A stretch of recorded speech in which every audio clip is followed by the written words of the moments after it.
திருப்பூரை சேர்ந்த ரித்தன்யா தற்கொலை செஞ்சுக்கல, கொலை செய்யப்பட்டிருக்காங்க. யார் இந்த கொலையை செஞ்சாங்கன்னு முழு ஆதாரமா ரித்தன்யா அவங்க வாய்ஸ் மெயிலே அனுப்பியிருக்காங்க. அட்ஜஸ்ட்மெண்ட் அப்படிங்கிறது என்ன, எவ்வளவுதான் அட்ஜஸ்ட் பண்ணும், அதுக்கு ஒரு அளவு இருக்கா? இதை பத்தி டீடைல்டா சைக்காலஜிக்கல் அனாலிசிஸ் பண்றதுக்கு முன்னாடி இன்னும் நம்ம சேனலை சப்ஸ்கிரைப் பண்ணலன்னா சட்டு புட்டுன்னு சப்ஸ்கிரைப் பண்ணிட்டு வாங்க வீடியோக்குள்ள போலாம். சைடு கேப்ல சைக்காலஜி கத்துக்கலாமா? மேரேஜ் சைக்காலஜி பத்தி தெரிஞ்சுக்கலாம். கல்யாணம் எதுக்கு பண்றாங்க? ஆணும் பெண்ணும் அவங்க உடல் அளவிலும் மனதளவிலையும் குடும்ப அதாவது சமுதாய அளவுலையும் சந்தோஷமா இருக்கணும், ஒரு ஹெல்தியா இருக்கணும்ன்றதுக்காக தானே. கல்யாணம் அப்படிங்கிறத ஒரு பெரிய வியாபாரமா ஆக்குறதே தப்பு. அதுலயும் இந்த பொண்ணுங்கள படிக்க வச்சு ஆளாக்கி, ஒரு பொண்ணு அப்படின்னாலே பொறுப்புகள் அதிகமா இருக்கு பெற்றோருக்கு. இதையெல்லாம் தாண்டி ஒரு பொண்ணு பியூபர்ட்டி அடைஞ்சதுக்கு அப்புறமா சொசைட்டில எப்படி இருக்கணும், பியூபர்ட்டிக்கு அப்புறமா ஒரு பொண்ணை எந்த மாதிரி எல்லாம் ஊரு உலகம் சமுதாயம் எந்த அளவுக்கு அந்த பொண்ணை பேசும். ஒரு பொண்ணு ஷால் போடாம போனா அவ அப்படி கேரக்டர், இப்படி கேரக்டர், இந்த மாதிரி பொண்ணு அந்த மாதிரி பொண்ணு அப்படின்னு ஒரு கேரக்டர் அசாசினேட் பண்றது. ஒரு பொண்ணு ஒரு கூட படிக்கிற பசங்களோடயோ இல்ல மற்ற பசங்களோடய சகஜமா பேசிட்டாங்க, இல்ல அவங்க வேலை செய்யற இடத்துல கூட ஒரு பையன் கூட பேசிட்டாலோ பைக்ல வந்து இறங்கிட்டாலோ அந்த நட்பை கூட கொச்சப்படுத்தி பேசுற ஒரு உலகம். சரி, இதெல்லாம் தாண்டி ஒரு கல்யாணம் ஆனதுக்கு அப்புறமா கணவன் கிட்டயோ இல்ல புகுந்த வீட்லயோ ஒரு நிம்மதியும் சந்தோஷமும் இருக்குன்னு பார்த்தா அங்கேயும் பிரச்சனை. என்ன அப்படின்னா, ஒரு பொண்ணை படிக்க வச்சு அவளை அந்த அளவுக்கு நாலேஜா அனுப்புறதே பெரிய விஷயம். அந்த பொண்ணுக்கு டவுரி, அந்த வரதட்சணை அப்படின்னு சொல்லிட்டு ஒரு பெண்ணே ஒரு பெரிய செல்வம் தான். அந்த செல்வத்தையும் தாண்டி பவுனு பவுனா 100 பவுனு 200 பவுனுன்னு நகைய போட்டு அதையும் தாண்டி காரு பங்களா சொகுசு வாழ்க்கை அப்படின்னு இந்த மாப்பிள்ளைக்கு கொடுக்கணும்னு என்ன அவசியம் இருக்கு? ஆனா இத கலாச்சாரம் அப்படின்னு சொல்லி அந்த பாரம்பரியமா கொண்டு வந்துட்டாங்க.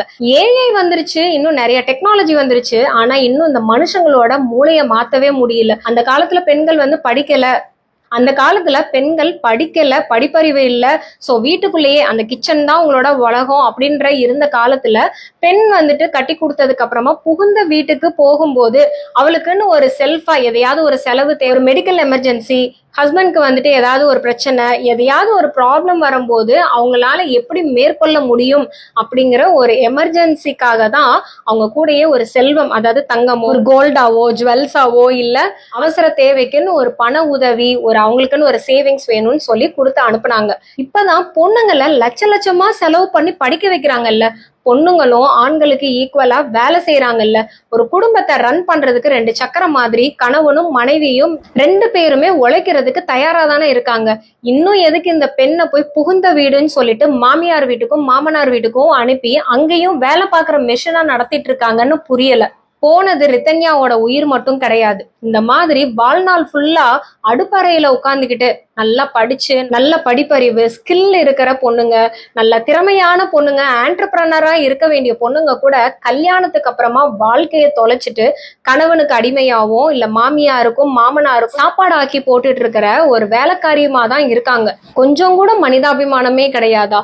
இந்த பொண்ணு பாருங்க, 27 வயசு தான். அந்த பொண்ணை பார்க்கும்போது ரொம்ப சின்ன பொண்ணா இருக்கா. அந்த பொண்ணோட ஆடியோ லீக் ஆகினது எல்லாரோட மனசுலயும் ஒரு வேதனையை தான் விதைச்சது. எல்லாரும் நினைச்சிட்டு இருக்காங்க ரித்தன்யா வந்துட்டு தற்கொலை பண்ணிக்கிட்டாங்க, டவுரி இந்த வரதட்சணை கொடுமை தாங்க முடியாம தான் அந்த பொண்ணு வந்து சூசைட் பண்ணிக்கிச்சுன்னு சொல்றீங்களே. ஆனா அந்த பொண்ணு வந்து சூசைட் பண்ணல, கொலை பண்ண வச்சது சமுதாயம் தான். அவங்க கொலை பண்ணதே வந்து கணவரும் மாமியாரும் மாமனாரும் மட்டும் கிடையாது, ரித்தன்யாவோட பெற்றோரும் தான், ரித்தன்யாவை சுத்தி இருந்த உறவினர்கள் தான். இவங்க எல்லாம் சேர்ந்துதான் அந்த பொண்ணோட மனசாட்சியை கொன்னுட்டாங்க. கடைசியில அந்த பொண்ணவே கொன்னுட்டாங்க. அவ பேசின அந்த கடைசி ஆடியோவை ஒவ்வொரு லைனா நீங்க கேட்டு பாருங்க, அந்த வாழ்க்கையோட முக்கியத்துவம் தெரிஞ்சிருக்கும். அந்த பொண்ணு கேட்ட ஒரே ஒரு கேள்வி என்னன்னா, நான் மனதளவுல ரொம்ப பாதிக்கப்பட்டிருக்கேன், என் பிரச்சனைய யாரும் கேட்க மாட்டாங்க. அவளோட ஒரே பிரச்சனை என்ன தெரியுங்களா? நான் இவ்வளோ கஷ்டப்பட்டுட்டு இருக்கேனே, கல்யாணமாகி 78 நாள் ஆச்சு, 78 நாளுமே பிரச்சனையா போகுது, கொடுமைப்படுத்துறாங்க, மென்டலி பிசிக்கலி என்னை வந்துட்டு டார்ச்சர் பண்றாங்கன்னு சொல்லியிருக்காங்க. இத பத்தி அவங்க அப்பா கிட்டையும் பலமுறை பேசியிருக்காங்க. அவங்க அப்பாவும், அது ரித்தன்யாவோட அப்பாவும் அம்மாவும் வந்து அறிவுரை சொல்லி அனுப்பியிருக்காங்க.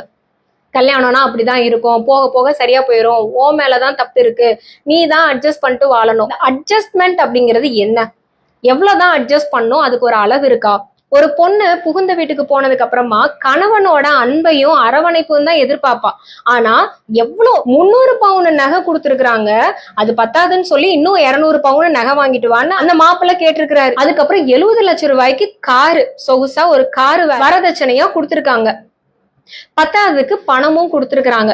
இவ்வளவும் கொடுத்து அவளை அழகான கிளி மாதிரி இருக்கிற அந்த பொண்ணை கல்யாணமும் பண்ணி கொடுத்துட்டு அந்த ஆளுக்கு அந்த மாப்பிள்ள டேஷ் எனக்கு அவ்வளவு கோபம் வருது. அந்த ஆளுக்கு வந்து வக்கில்லன்னு தானே அர்த்தம். ஒரு பொண்ணை கல்யாணம் பண்ணி கொடுத்தா அந்த பொண்ணை வச்சு காப்பாத்த முடியல, அந்த பொண்ணு கூட ஒரு நல்ல வாழ்க்கை வாழ முடியாத ஒரு ஆம்பளை வந்துட்டு அது ஆம்பளையே கிடையாது, பிச்சை எடுக்கிறதுக்கு சமம்தான். இந்த வரதட்சணை அப்படின்னு நீங்க கேக்குறீங்க அப்படின்னா நீங்க இன்னொருத்தர்கிட்ட வந்துட்டு இப்ப பிச்சை எடுக்கிறீங்கன்னு தான் அர்த்தம். உங்களுக்கு சம்பாதிக்க தெம்பு இல்ல, உங்களுக்கு வந்து குடும்பத்தை ரன் பண்றதுக்கும் உங்களுக்கு அருகதை கிடையாது. அதனால ஒருத்தர்கிட்ட போய், அதாவது ஒரு பொண்ணை வந்து கல்யாணம் பண்றேன் அப்படின்ற பேர்ல போய் பிச்சை எடுத்துட்டு வந்து அந்த பிச்சை காசுலதான் நீங்க வாழ்றீங்கன்னு அர்த்தம். ஏன்னா அவ்வளவு கோவம் வருதுங்க. ஒரு உயிர் அப்படிங்கிறது இந்த வரதட்சணை கொடுமையினால, டொமஸ்டிக் வயலன்ஸ்னால, வெர்பல் அபியூஸ்னால ஒரு சின்ன பொண்ணு, ஒரு 27 வயசு பொண்ணு இறந்திருக்காங்க அப்படின்னா இது ஒரு பிளாஷ் நியூஸா காட்டுறதுனால எல்லாருக்கும் தெரியுது. ஆனா இந்த மாதிரி எத்தனை பெண்கள் அவங்கவுங்க வீட்டுல சொல்ல முடியாம இந்த மானம் கௌரவம், என்ன கௌரவத்தை கொண்டு போய் எங்க வைக்க போறீங்க நீங்க? ஒரு பொண்ணுக்கு வந்துட்டு ஒரு தடவை கல்யாணம் ஆயிட்டு அவங்களுக்கு பிரச்சனை இருக்கு அப்படின்னு சொன்னா டிவோர்ஸ் பண்ணிட்டு 2வது கல்யாணம் பண்ணா உங்களுக்கு என்ன கௌரவ குறைச்சல் ஆகுதுன்னு நான் கேக்குறேன். உலகத்துல பிறந்து வந்தது எல்லாருமே வாழ்றது அவங்கவுங்க சந்தோஷத்துக்கும் அவங்க விருப்பப்பட்டதை அனுபவிக்கிறதுக்கும் தானே. முக்கியமா ஆணும் பெண்ணும் கல்யாணம் பண்றது என்ன? தாம்பத்திய வாழ்க்கை, அவங்களோட இன்பமா அன்பா இருக்கிறது, அன்பை பரிமாறிக்கிறது தானே. அங்க அன்புன்ற ஒரு விஷயமே கிடையாது. ஃபுல்லா ஒரு பண மோட்டிவ். ஒரு பணக்கார பொண்ணை வந்து கல்யாணம் பண்ணணும், இல்ல பணக்கார பையனை கல்யாணம் பண்ணணும், லைஃபை செட்டில் பண்ணணும், லைஃப் டைம் செட்டில்மெண்ட்டுக்காக நீங்க கல்யாணம் பண்றீங்கன்னா தயவு செஞ்சு பண்ணாதீங்க. பிசினஸ் பண்ணுங்க. அட்லீஸ்ட் உங்களுக்கு பிசினஸ் ஆகுது கோடி கோடியா பெருகும். ஒரு பொண்ணோட வாழ்க்கையோ இல்ல ஒரு ஆணோட வாழ்க்கையோ பணம் மோட்டிவா இருந்துச்சுன்னா, ஒரு பொண்ணோட வாழ்க்கையா இருந்தாலும் சரி, ஒரு பையனோட வாழ்க்கையா இருந்தாலும் சரி, தயவு செஞ்சு கல்யாணம்ன்ற பேர்ல வந்துட்டு ஸ்பாயில் பண்ணாதீங்க. அண்ட் 2வது விஷயம், அந்த பொண்ணு சொன்னது என்ன தெரியுங்களா? கோயில் குளத்துக்கு கூட்டு போறது, மந்திரிச்சு விடுறது, குறி பார்த்து சொல்றது, இதுல வந்துட்டு இந்த மாதிரி எல்லாம் சொல்லி ஒருத்தரை கன்வின்ஸ் பண்ணுவாங்களா? அந்த பொண்ணு எவ்வளவு அப்பாவித்தனமா பேசியிருக்காங்க. இன்னைக்கு நான் நியூஸ்ல பாக்குறேன், ரித்தன்யாவோட உடலை வந்து கட்டி பிடிச்சிட்டு கதறி அழுதாங்க அவங்க தாய். அந்த தாய் வந்துட்டு முத்தம் கொடுத்தா நீ எந்திரிச்சிருவியாமான்னு கேட்டு கதறி அழறாங்கன்னு சொல்லி நியூஸ்ல போட்டிருக்காங்க. உயிரோட இருக்கும் போதெல்லாம் ஒண்ணுமே கவனிக்கல, அவங்களோட ஃபீலிங்ஸை எமோஷன்ஸை வந்துட்டு என்னன்னு மதிக்கல, அந்த பொண்ணு சொன்ன வார்த்தையை நீங்க கேட்கல.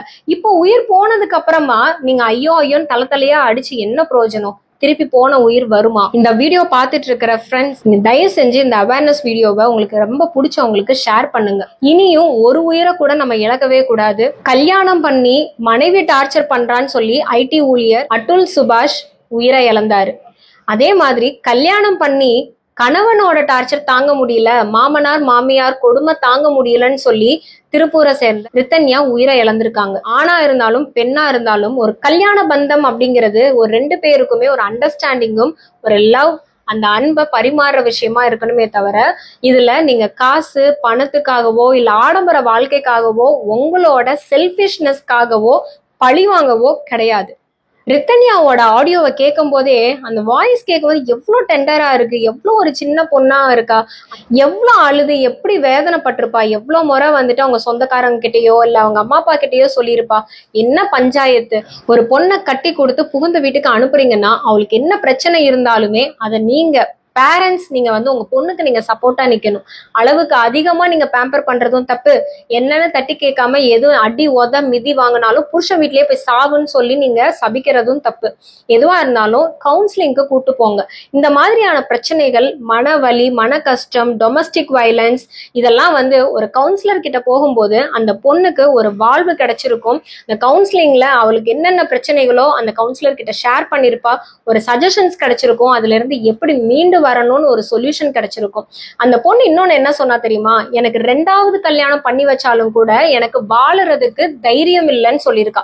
சோ இந்த மாதிரி ஒரு முதல் கல்யாணத்துல அந்த அளவுக்கு உடல் ரீதியா டார்ச்சர் பண்ணிருக்காங்க. இந்த அசிங்கத்தை தாண்டி நான் இன்னொரு கல்யாணத்தை எப்படி நான் போய் நிம்மதியா வாழ முடியும் அப்படின்னு அந்த பொண்ணு அவளோட வாய்ஸ்ல சொல்லியிருக்கா. நம்ம நினைக்கிறோம் கவுன்சிலிங்ன்றது பேசுறது தானே, அட்வைஸ் பண்றது தானே, அந்த அட்வைஸை நாங்களே பண்ணிக்கிறோம் அப்படின்னு நிறைய பேர் நினைச்சிட்டு இருப்பீங்க. கவுன்சிலிங் அப்படிங்கிறது அட்வைஸ் கிடையாது. அட்வைஸ் அப்படிங்கிறது உங்களோட எக்ஸ்பீரியன்ஸ், உங்களோட அனுபவத்தை, நீங்க பார்த்த விஷயத்த அப்படி இப்படின்றது மேனிபுலேட் பண்ணி நீங்க மத்தவங்களுக்கு சொல்றது அட்வைஸ். ஆனா கவுன்சிலிங்ன்றது ஒரு தெரப்பட்டிக்கலா, எம்பத்தட்டிக்கலா அவங்களோட இடத்துல இருந்து, ஒரு கிளைண்டோட இடத்துல இருந்து அவங்களோட இமோஷன்ஸை எப்படி ஹேண்டில் பண்ணணும், என்ன மாதிரி அக்செப்டன்ஸ் அவங்களுக்கு கொடுக்கணும், அவங்களோட ஃபீலிங்ஸ்க்கு ஒரு வேலிடேஷன் அண்ட் ரெகக்னிஷனை கொடுக்கணும் அப்படிங்கிறது தான் கவுன்சிலிங். அது ஒரு தெரப்பட்டிக்கலா டீல் பண்றது. ஸோ தயவு செஞ்சு இனியும் நீங்க வந்துட்டு இதுக்கெல்லாம் போய் கவுன்சிலிங் எடுப்பாங்களா, கவுன்சிலிங்க்கு போனா நம்ம சைக்காலஜிஸ்ட போய் பார்த்தோம்னா லூசு, மென்டல் பைத்தியம்னு சொல்லிடுவாங்களே அப்படின்லாம் டேபோ பண்ணாம தயவு செஞ்சு உங்க பிரச்சனைகள் எதுவா இருந்தாலும் போய் ஓபன் அப் பண்ணுங்க. கண்டிப்பா தீர்க்க முடியாத பிரச்சனைகள் எதுவுமே கிடையாது. ஒரு லைஃப் உங்களுக்கு ஒத்து வரல அப்படின்னு சொன்னா அதை நீங்க விட்டுட்டு டாக்ஸிக்கான ரிலேஷன்ஷிப்பா இருக்குன்னா தயவு செஞ்சு அதை டிவோர்ஸ் பண்ணிட்டு ஒரு நல்ல வாழ்க்கையை நீங்க தேர்ந்தெடுத்து போறது உங்களுக்கும் நல்லது, மற்றவங்களுக்கும் நல்லது. முக்கியமா பெற்றோரா இருந்தாலும் சரி, நீங்க மாமியார் மாமனாரா இருந்தாலும் சரி, உறவினர்களா இருந்தாலும் சரி, குடும்பத்துல இருக்கிறவங்களோட ஃபீலிங்ஸுக்கு வந்து மரியாதை கொடுங்க. அலட்சியப்படுத்தாதீங்க. யாவது சொல்லி அலட்சியப்படுத்தி தட்டி கழிக்காதீங்க. போன உயிர் திரும்பி வராது. இந்த மாதிரி ட்ரெண்டிங்கான விஷயங்களை சைக்காலஜிக்கல் அனாலிசிஸோட தெரிஞ்சுக்கிறதுக்கு நம்ம சேனலை சப்ஸ்கிரைப் பண்ணிக்கோங்க. நெக்ஸ்ட் வீடியோல வேற ஒரு அவேர்னஸோட உங்களை சந்திக்கிறேன். Until then take care of your mental health. நன்றி, வணக்கம்.